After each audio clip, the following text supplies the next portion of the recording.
The Lord be with you. And with your spirit. A reading from the Holy Gospel according to Matthew. Jesus said to his disciples, "You are the salt of the earth. But if salt loses its taste, with what can it be seasoned? It is no longer good for anything but to be thrown out and trampled underfoot. You are the light of the world. A city set on a mountain cannot be hidden, nor do they light a lamp and then put it under a bushel basket. It is set on a lampstand where it gives light to all the house. Just so, your light must shine before others, that they may see your good deeds and glorify your heavenly Father." The Gospel of the Lord. Praise to you, Lord Jesus Christ.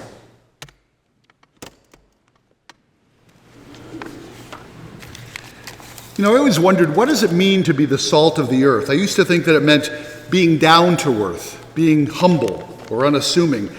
But I never really knew exactly, and I started to ask different people, and everybody seemed to have a different answer. So I decided to try to find out. It turns out that in the Holy Land, in biblical days, every village was basically one big extended family. And they had a communal earthenware oven that they would use to cook dinner, and they would all eat together. Now, back before the days of irrigation, the Holy Land was pretty dry. It was desert. The only place where you really found trees was right along the Sea of Galilee and the River Jordan. Every place else, there were no trees. So wood was in short supply, and what wood they had, they would want to use for furniture or to build structures. They weren't going to burn it because that would be a waste. So what did they use? Well, they tried a lot of different things. One of the things that they tried was dung from camels and from donkeys and horses. Little girls were taught at a very young age to go out and collect all this dung, combine it with some salt, and mold it into patties. Put it out in the sun, let it dry, and then stack those patties. They thought that might work, but it didn't. So then they thought, how can we make these patties burn? I don't know where they got the idea, but 25 miles away from Jerusalem is the Dead Sea. And the seabed is just all salt, big blocks of salt. And somebody got the idea of taking one of these big blocks of salt and putting it in the bottom of the earthenware oven and putting the patties on top. And lo and behold, the salt functions as a catalyst. Spontaneous combustion. All of a sudden, the patties will burn. And that was what they used for centuries. In fact, to this day, some people like to have a traditional meal in that manner, and those ovens still exist. Now, when Jesus says you're the salt of the earth, the word earth here is the same word as earthenware oven. So it's very reasonable to say you're that block of salt at the bottom of the oven that is a catalyst. You make something happen. You bring about heat and light. Where there is coldness and uncaring, you bring warmth. Where there is despair, you bring the light of hope. Now, eventually, that big block of salt, as a catalyst, would lose its ability to make those patties burn, and then they would use that salt, grind it up, and use it to fill in potholes in the road. And that's why Jesus says it'll lose its flavor, and then it's good for nothing but being trampled underfoot. But he's saying, wouldn't it be a shame if you lost that ability to be that catalyst? He encourages people never to tire of bringing warmth and light. And how do we do that? Well, we hear in the first reading, Isaiah is the quintessential prophet, and he brings forth in today's first reading the message which is the quintessential message of every prophet. If you share your bread with the hungry, if you shelter the oppressed and the homeless, if you clothe the naked, then your light will burst forth like the dawn. Your vindication will go before you. The glory of the Lord will be your rear guard. And when you call upon the Lord, he will hear and answer you. If you share your bread with the hungry, then your light will burst forth, and the gloom you experience will become midday. And Jesus was inspired by that. And he riffed off of that, the parable, the one and only parable, where he gives us a clear roadmap on how to get to heaven. He gives us the corporal works of mercy. And he says, whatever you do for the least of my brothers or sisters, you do for me. So if you feed the hungry, if you clothe the naked, if you give drink to the thirsty, if you house the homeless, if you care for the sick, you're not doing it just for them, you're doing it for me. But if you turn your back on them and fail to do these good deeds, then you're not only neglecting them, you're neglecting me. And true worship is a worship that doesn't end just in coming to Mass, but it's a worship that goes out into the world and fulfills that mission of being light and warmth in the world, that mission of being a change maker, a catalyst. So today I come before you, as I might imagine you already know, since it happens every year, to talk about our annual Catholic Faith Appeal, because that is the way that the diocese funds all the different ministries that fulfill the corporal works of mercy. So let me give you some examples. Catholic Charities runs 6 food pantries throughout the diocese, but in addition to that, it cooperates and sponsors 13 other food pantries for a total of 19. There's a program called the Naples Empowerment Program, which I like very much. It is to empower people for employment. Now think about a woman who maybe stopped working outside the home when she started to have kids. 30 years pass, her husband dies, she finds she really needs a job to make ends meet. But what are you going to put on your resume after 30 years of unemployment? She wonders, does she still have the skills she had 30 years ago? Does she have the confidence, the energy that she had 30 years ago? This program for empowerment helps women believe in themselves, and men, and helps them to reclaim those skills that they may find got rusty. It helps them put together a resume that not only says where they were officially employed, but all the skills that they have used even in unemployment, their volunteer work, their work with their families and friends. It helps it become a convincing resume. They're kind of quizzed on how they might respond to questions in a job interview, and it's made sure that they have the proper clothes for that interview. And then they're given a cheer as they walk out the door for that interview. And amazingly, many of them get the job because now they feel equipped. Now they feel confident. Now they can present themselves in a way where it is believable that they can do the work. Whereas before, they were so insecure and so unsure of themselves, no one else would be sure of them. Then there's, of course, Guadalupe Center that cares for those who are in the poorest part of our county, Immokalee. There are many, many social services. It's an imitation of what St. Basil of Caesarea did way back in the 5th century. He formed what he called the Zenodicia, a house for strangers. He put together a combination orphanage, nursing home, rehabilitation center for anybody who would become injured. He put a crib in the front and said, no questions asked. If you can't take care of your baby, put your baby here and we will take care of it. It was a mass complex of care for those who were in need. And ever since he did that, the Council of Nicaea, the same council that gave us the Nicene Creed, says that we have to do that as well. And so Immokalee has one portion of that. In addition, we have both there and here in Naples, counseling services. The number one reason, according to statistics, for a couple breaking up is arguments over money and money shortages. So if you're having money problems, you cannot afford to go to a financial advisor or a marriage counselor.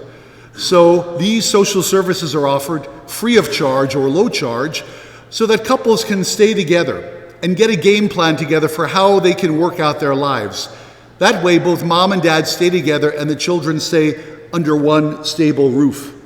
There's also counseling for depression, addiction, grief, and recovery from trauma. There's also support for the homeless. We have a number of homeless shelters, both temporary and long-term, within our diocese. And I found out recently that there are 1,300 apartments that the diocese constructed in conjunction with a federal program. They're for people who came here years ago and rented. And as the rents got higher and higher and higher, they found that they got priced out of the marketplace. But they've been here for decades. What are they to do? All their friends are here. This is their home. And so now they can get this low-cost housing where they pay a rent that they can manage and stay close to their friends, stay close to those that they love, stay close to what is familiar, and stay close to the vibrant life that they had before. Of course, we also have to support our schools. So, for example, John Newman here, Cardinal Mooney in Sarasota, we have to take care of those. Bishop Verreau in Fort Myers.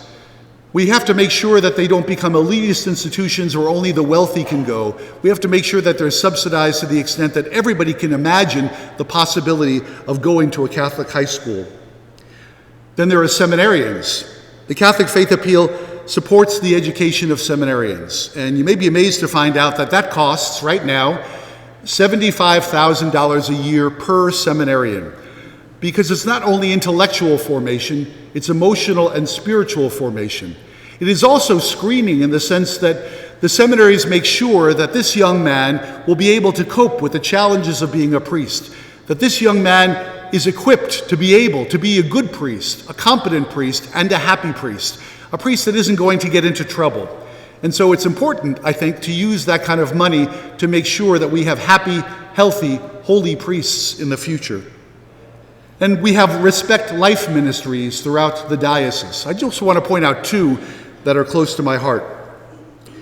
There are distribution centers in the diocese to distribute neonatal care. Some women consider abortion because they just don't know how they can afford to keep a baby. And so these centers give formula and bottles and diapers and baby powder and bassinets and carriages and cribs to make sure that a mother never doubts her ability to be a good mother because she can't afford these objects. Then there is our Mother's House up in Venice. It's amazing the number of women who have a boyfriend or husband who, when they find out that their girlfriend or wife is pregnant, beat her up. And she leaves out of fear for her life and fear for the life of her child. She comes to our Mother's House really depleted and defeated. But our Mother's House gives her child care classes in case she's in doubt that she can do this, and also job training classes. She goes out, she gets a job, and for a year after she gives birth to the child, she can continue to work, safe in the knowledge that her child is being cared for at her mother's house.